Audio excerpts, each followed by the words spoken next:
All right, everybody. How's everybody doing? Welcome back to the Who's Right podcast. Remember, like, subscribe, and comment as you hear as you hear what we're talking about. But today we're going to talk about obviously Ohtani, then Yamamoto, and a couple other things. But before we get started, Victor, how you doing? Doing great, well, not so great. That Ohtani news kind of wrecked my whole weekend. Wasn't too happy about it, but I'm not mad at Ohtani. I'm happy about I'm mad at the Dodgers. But overall I'm great. I had a great weekend. Just had some arroz con leche. I'm feeling good. All right, all right, all right. Well, uh, I'm shocked. Let's just get right into it. Ohtani, as you guys already know, happened yesterday, but 700 million over 10 years, fully guaranteed. Obviously, there's some defers, but at the end of the day, 700 million, and that's when before he even hit free agency, I thought it was going to be 500 million.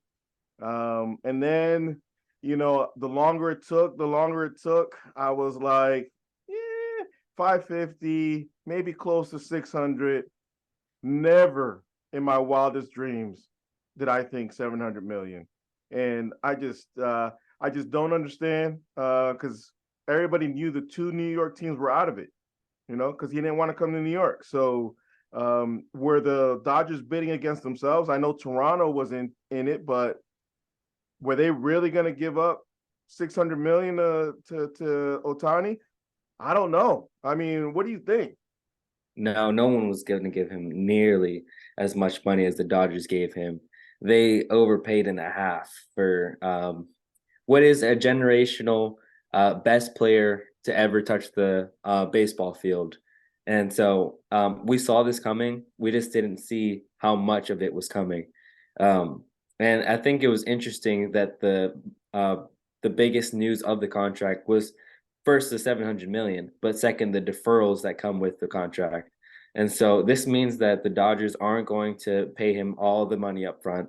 It's going to be um, over the years. You'll get money here and there, and it'll be mostly based on them winning. And so we know that Otani wants to win, and that's what he got here in this contract. So um, let's just see if they can pull it off. Because if they can't, it's going to be one of the most upsetting, but also uh, kind of satisfying deals that has been made with the Dodgers organization. They don't get anywhere with this deal. Yeah, I mean, we a couple of videos ago, I thought that the San Francisco had a good chance of getting them. And then we thought he was maybe going back to the Angels, but obviously the Angels were never going to give $700 million to him. So I'm just I just don't get it. 700 million. I know no, Dodgers can give it, but I just don't know who they were betting against, right? Because Toronto wasn't going to give 700. I don't think.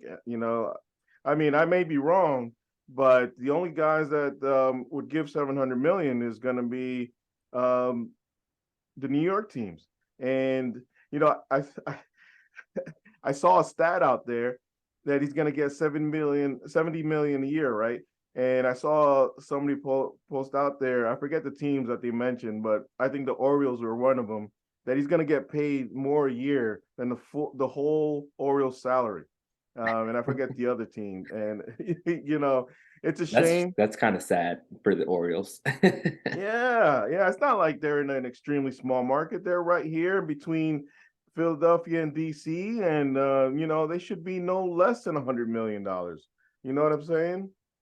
Yeah, I don't think that's anything to brag about being lower than 70 million a year. I think that they have some other problems on their hand aside from spending money.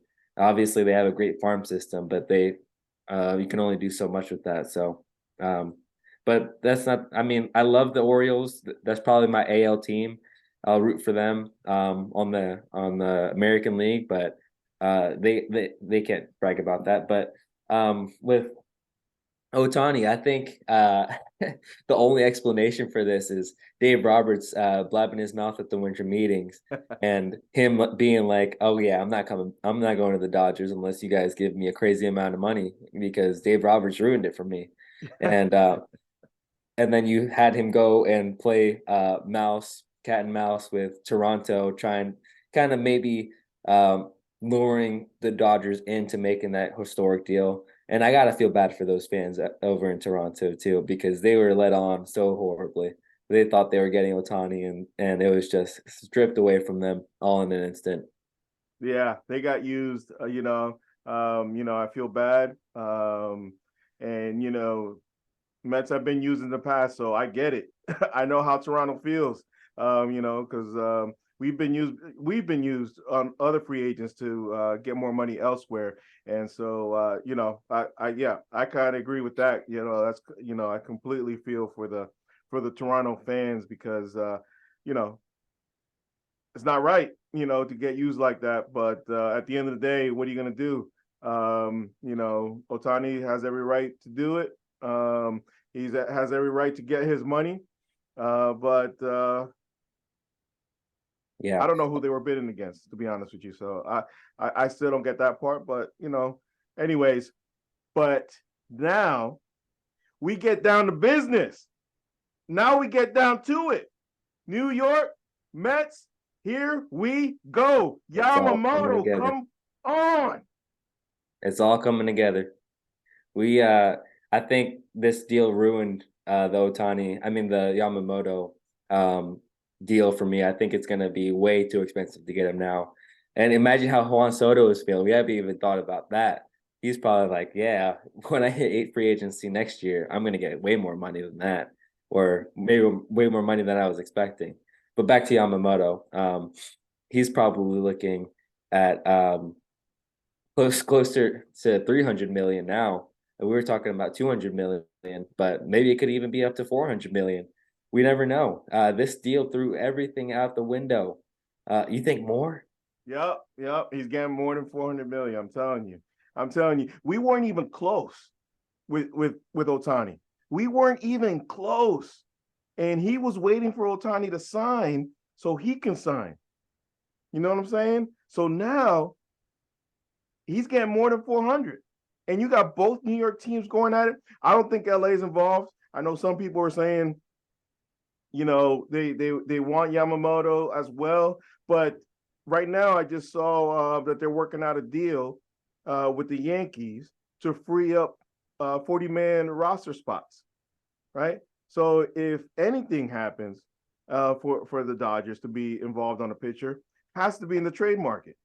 You know what I mean? Yeah, obviously you can get rid of roster spots, so that's not gonna completely stop you from getting Yamamoto. But I do believe that they're going after a pitcher in the trade market. They're not going after another pitcher in a free agency. And what's crazy about this, that he's gonna get north of 400 million, and he hasn't pitched yet in the majors. Yeah, and that's the crazy part.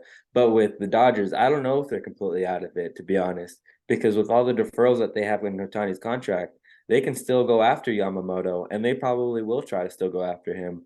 They're in a win now. We obviously see that they want to win bad, based on their contract with Otani, and so I wouldn't be surprised if they're just throwing money at him like the Yankees and the Mets are. Probably not as much money as Steve Cohen is willing to throw out at him. But we don't know what's motivating Yamamoto at this point.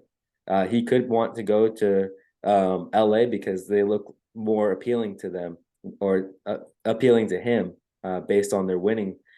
But it's crazy. I've been saying it from the beginning. I don't think you should be throwing this much money for someone who hasn't pitched yet in the MLB. Obviously, we've seen what he's done in Japan, and it's amazing. But they're completely different leagues. We can't compare Kodai Senga to him because we saw the adjustment it took him to get there at the beginning of the year. It took him a couple of starts. We don't know if Yamamoto is going to make that adjustment right away, or if he's going to make that adjustment at all. And so, yeah. Yeah, no, I completely agree with you. This is where we're going to disagree, and you tell us who's right on this. Comment down in the comment section. I don't think Dodgers are involved. I don't think they're going to meet with them. They're going to drive up the price for whoever gets them. I think that's their intentions. But at the end of the day, yes, they're in win now, but they're also in win later, right? Because they don't have the pitching. Half of it is hurt, and they haven't. Otani's not pitching next year. So he doesn't solve your pitching dilemma.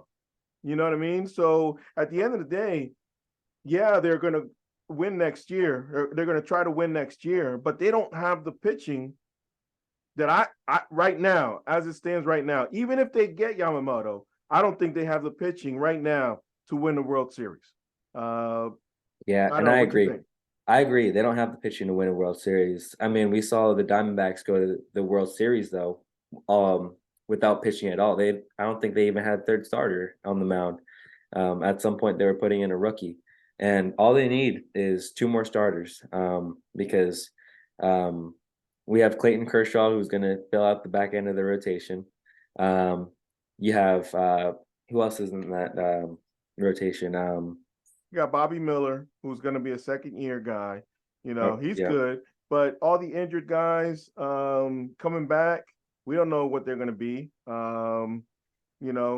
got to see if they're going to stay healthy. If they all back healthy, they've got something, but unproven. Yeah, at this point. and we've seen that all you need is three pitchers, right? And so if they get Yamamoto, that could be their third pitcher that will make them playoff contenders, World Series contenders. Because with the two teams that were in the World Series this year, yeah, they had their pitching, but they were mostly hitter teams. We saw the scores of the World Series. They were like 11-7, 11-10. Uh, they were up there. And so I know it's a new age thing, but I think we're starting to see a shift in baseball where things aren't going to rely solely on pitching. Obviously, they win baseball games, but I think you're going to see teams start building their rosters more around the hitting if that can get them to the World Series with their three guys that they think can last some innings and a bullpen that can get them through the finish line. Yeah, no, I don't disagree with you there. I disagree with you a little bit because you still want that. At the end of the day, pitching overcame the Diamondbacks, and you want that pitching to be there because all the boppers that Diamondbacks had got quieted by the Rangers pitching, and so at the end of the day, it did get them to the World Series, but just like the Phillies the year before, the hitting got them to the World Series, but they didn't have enough pitching to finish the job, and so you might be right. This is where we're gonna kind of disagree a little bit. And again, guys, you tell us who's right. Write down in the comments, and we'll see. But I still think one of the two New York teams is going to get Yamamoto. I don't think that it's going to be an LA team. I don't think it's going to be a California team. I could be wrong. I still think he wants the most money. I think that's why he's lasted this long, is because he wants the most money, and that's in New York. Yeah. Yeah, it's got to drop soon too. I feel like it's any day now. When I saw that Ohtani news, I was like, all right, Yamamoto's going to sign today, and I'm ready for it. But when do you think he's going to sign? Because at this point, I have no clue. It'll be this week. Obviously, the reports out there the Yankees are going to go see him tomorrow. He's going to meet with a couple teams. I'd say towards the end of the week, we're going to find out about Yamamoto. And as soon as Yamamoto signs, everybody else is that's been waiting is going to sign. Yamamoto's the last domino to drop for everything to get really speed up with the process. Yeah. You're going to see Monty and all those guys sign. Yeah, can we just take a moment to talk about how sad the Yankees franchise is? They are always trying to follow in our footsteps. They're just a little step behind. they want to go over to Japan to see Yamamoto because Steve Cohen and David Stearns did that, and they feel like they can do the same thing, but it's not going to work. And they think that they signed Juan Soto, so they're gonna win a World Series. And then they're gonna re-sign him next year. It's just a sad franchise. We saw Juan Soto pick up a Mets jersey the other day because he knows that's where he's coming. And I just feel bad for them at some point, you know? But that's enough Yankees hate for me. But I just am ready for Yamamoto to come home, silence all these Yankees fans, and Juan Soto will follow shortly after. Yeah, let's go. Let's go. Yeah, I'm all for it. I'm all for Yankees losing out on Juan Soto next year. But you're right. Kind of going back to the Ohtani thing, Juan Soto must be biting at the bit to be a free agent right now. You know what I mean? Because he was gonna go after whatever Ohtani's getting. So next year, if he has a good season this year, he's not signing for less than 700 million. you know? Oh no. Yeah, I'm not excited for that part. Anytime we have to overpay for an athlete, I'm just like, if but at the end of the day, if it brings a World Series to New York, if it brings a new World Series to Queens, then so be it. But just bring me a World Series. That's it. That's it. That's all that matters. Bring that trophy home. But there was a rumor out there. I don't know if you saw it, but Mets might be interested in Soler as their DH options instead of going with Vientos or somebody in house at their DH options. What are your thoughts on Soler? Um, he's not my first choice if we're talking about filling out a DH spot. I'd rather give. We saw the meme song last year, "Let the Kids Play." I'm sure all the fans know it out there. When all the baby Mets came up and started playing, let the kids play. We have so many rookies that are just biting at the bit that didn't get enough playing time this year. So I would rather see one of these guys step up. And I think if you give them the right amount of playing time, if you give them every other day, even they're gonna hit as well, if not better, than Soler did this year. And that's not any hate on Soler because obviously he's a good player. He had a 250 average, 36 home runs last year. So he provides the power, but I think that we can get some of that without signing a major contract out of Mark Vientos, out of Francisco Alvarez if we play him at DH some of the days when Omar Narvaez is playing catcher. We can get that out of so many guys that we have coming up that we acquired last season. We just have so many rookies ready to play at the major league level that I want to see get the chance this year. Yeah, I mean, I'm not too far from that. I actually like Soler. I think he'd be an awesome DH. He's a guy that's proven.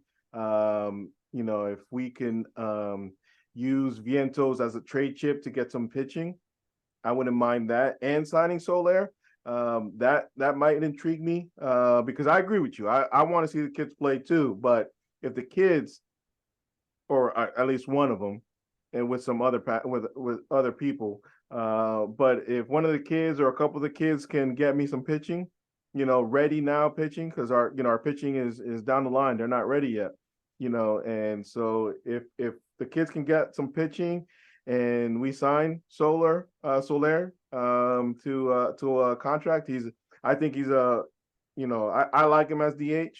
And he can play the field if he has to play left field, and I think he provides the bop that we can use. Proven bop. He's proven it before. He's with Atlanta and with Florida. I mean the Miami. He's actually proven that he's done it for a few years now. So and Vientos, as much as I like Vientos, let me rephrase that. As much as I believe Vientos can do it, he hasn't done it yet. We've seen flashes, and if we can get a proven guy like Soler to do it, and Vientos get some pitching, he's not going to get anything great, obviously, just by himself. You got to package a deal to put Vientos in there, and I wouldn't mind seeing Vientos and McNeil being traded to get some pitching. To be honest with you, and put Mauricio at second, because from what the Winter League has shown, that he might be a better option at second versus third base. Even though he's a big guy, he looked better last year at second base than he does at third base in the Dominican Winter League. Yeah, no, I like what you said there. If we were able to get pitching for McNeil and for Vientos or some other prospects down there, then I'm all for that. Yeah, I wouldn't mind seeing Soler if that was the case, but that's only if that was the case. If we just picked up Soler and didn't make any of those trades, then that's where I would be upset, because I don't think that he would add anything. Well, obviously he's going to add more power, but yeah, I would only like that scenario if we made that trade, if we acquired more pitching, because that's what we need right now. Yeah. So yeah, I completely agree. Because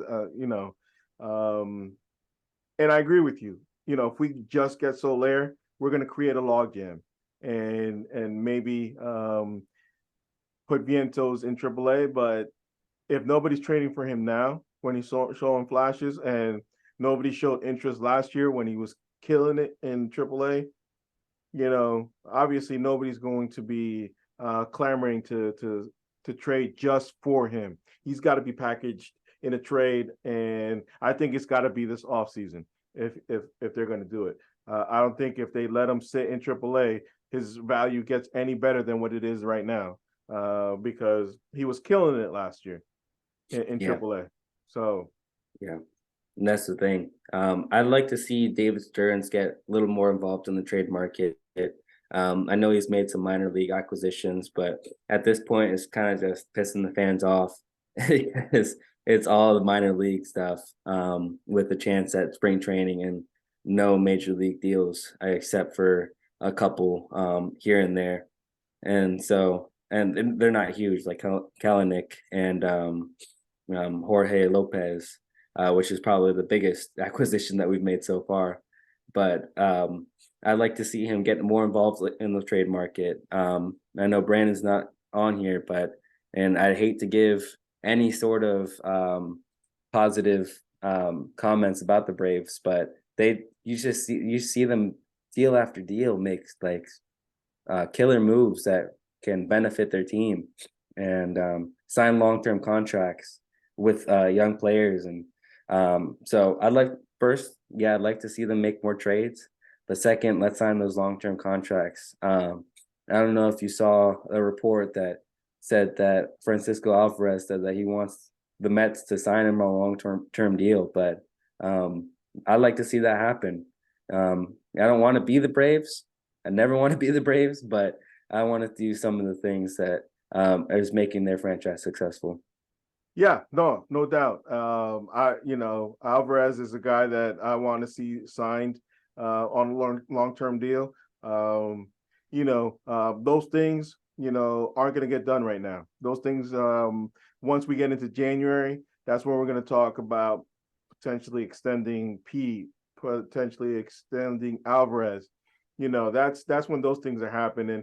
But I want to ask you this: what has happened that you are disappointed that Mets didn't get in on, other than Erod? Other than Erod.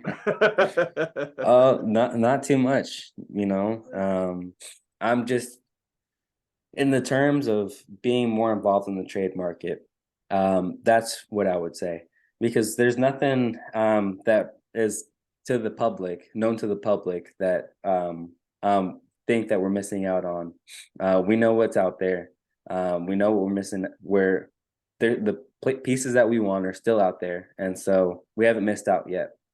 But when I say what I said, it's more to say that we need to make more moves in the trade market. And I don't think that's anything that we're going to know as fans, because obviously when those trades happen, they're a surprise to everybody.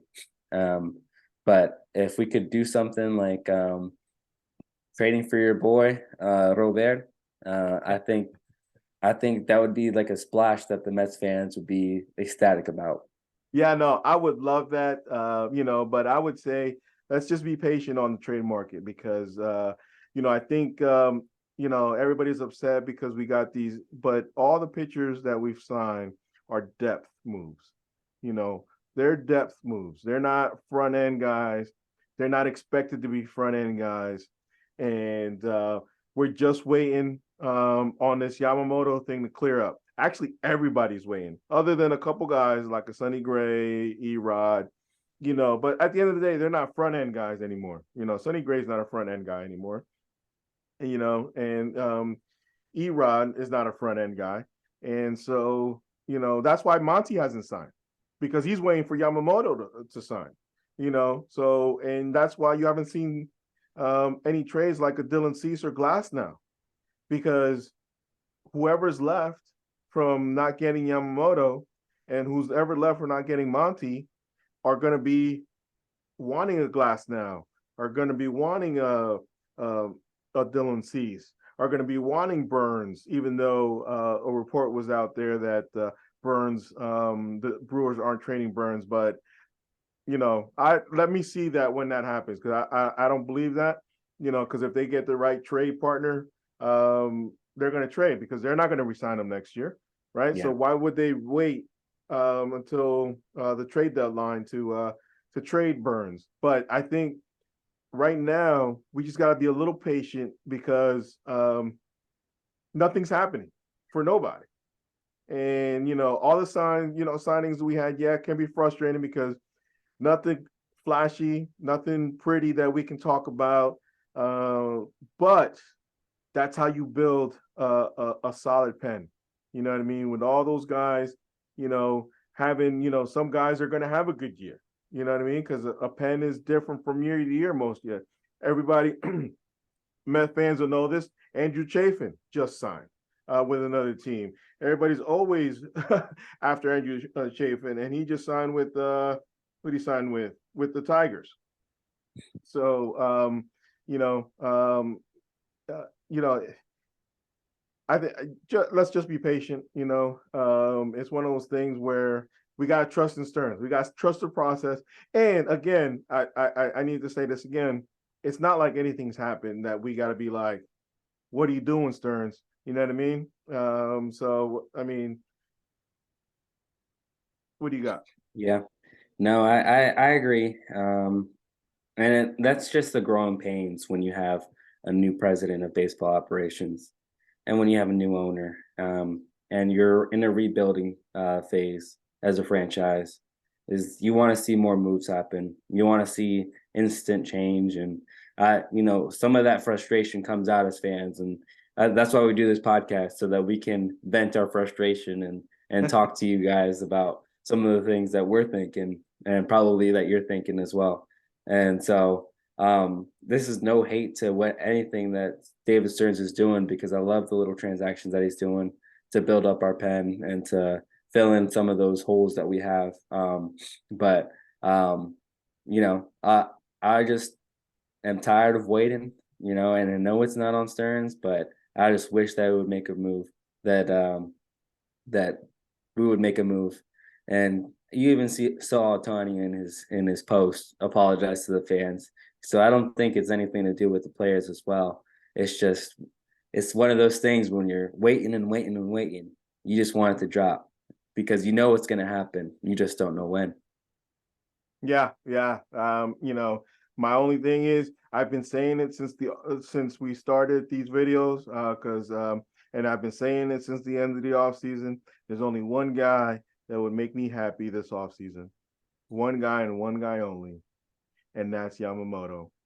Come on, Mets, bring him home. Bring Yamamoto home. That's all we need.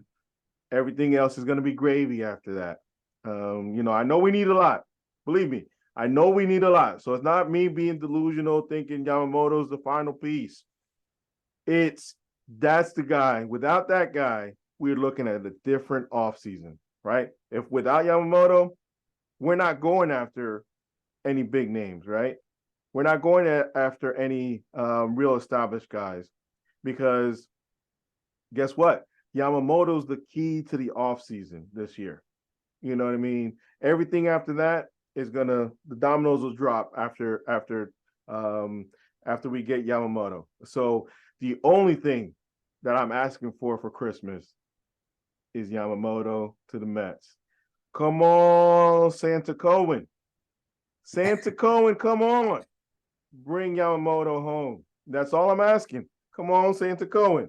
But we're gonna end it right there. I think we talked about it enough. There's not really anything happening. We're just talking rumors and stuff like that. But Victor, before we get going, any last words? Yeah, no. Let's get Yamamoto. It takes one piece a year, and one of these pieces is going to be with us for a long time. And so we want sustained winning. Yamamoto's going to bring it. So bring him home. Yeah, let's go. So everybody, like, subscribe, hit the notification button so you get notified when we're on. And who's right? Comment on the comment section. Let me know what you think. Victor, me, you, give me your comments. I want to hear them. So again, we'll talk to you soon. Santa Cohen, bring Yamamoto home. All right, guys, let's go Mets. Let's go, Mets.